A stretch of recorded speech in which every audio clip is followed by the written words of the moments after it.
Hey you guys, John Britt here. Hey, we have the results of our Gold Shino firing. We got Andy Palmer from that In Tandem Gallery in Bakersville, and we're just going to explain a few things. Just so you know, this was a R1 firing. That's a reduction firing standard, and these are listed in my book, High Fire book of the cycles, if you want them. And then this one we did the reduction firing, and then we did a reduction firing with a hold at 1800 for 5 hours. So that made it kind of satiny and produced some goldy-like effects. And then this one was that both firings, and then a refiring to electric and held for 4 hours. And we'll show you that. So Andy, this one had what this had on it. Gustin, I think. This is a Gustin Shino with Malcolm on the inside. And what happens is Malcolm has that carbon trapping, so you get that especially around the edges here. It crawled there too, yeah, Yep. if it gets thick. Yep. And then you just sprinkled ash on it. Right, and the ash gives you that kind of effect, kind of a mottled. And it turns green where it gets heavy. Yeah. Okay, good. And then this one was... This is going to be a Boyden glaze.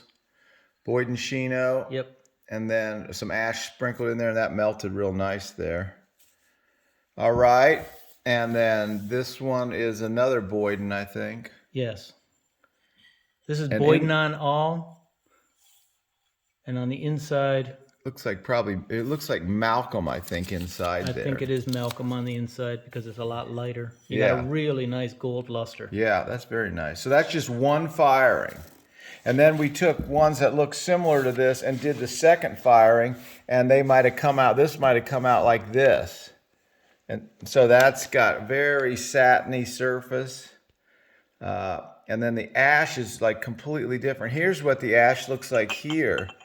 And then the ash there it melts a little more and gets satiny. Yep. And you get these nice microcrystals where the mat is. Yeah, very nice.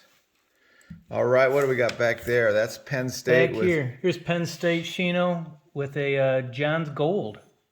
And John's Gold's on the inside here. And the bottom is, what's the bottom? A nice... Bottom has a white. little bit of crazing, kind of a nice look. Yeah. And again, the ash is covered on everything. Just gives it a nice mottled. Yeah, very nice. All right, and then this was a similar one. This was, I think, Boyden was the glaze. So it got even more crystally there. Yep. And it kind of has an alligator effect. Yeah. You kind of get a very squeezing nice. of it. All right, and then we got a couple bowls here. This was a really sweet one here. What's that got on it? This is Boyden on all of it. Penn State poured on the inside. I think you poured the Penn State on the outside here, this white Oh, effect. yeah. Penn on the outside, and you've got Baymore on the inside. Okay. And you get that crystal growth, too, where it mats out. Very nice. But it just gives you a more mottled effect when you pour. All right, I think this was another, I think this might have been another, what do we, Boyden on the whole thing. Right. So it was a little more, just the ash was the only difference. Yep. Putting ash inside. All right, and then we have one more, which was an easy one to do. I think it was just Gustin on all. Yep. And you put a little Baymore Shino inside and then the ash.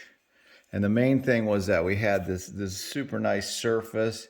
It changed the Shino too to a more peachy look, like down in here. And then down there, it got this, it makes these craze marks just from the refiring.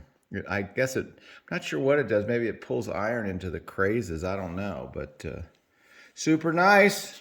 All right, thank you, Andy. And we will have another video for you later.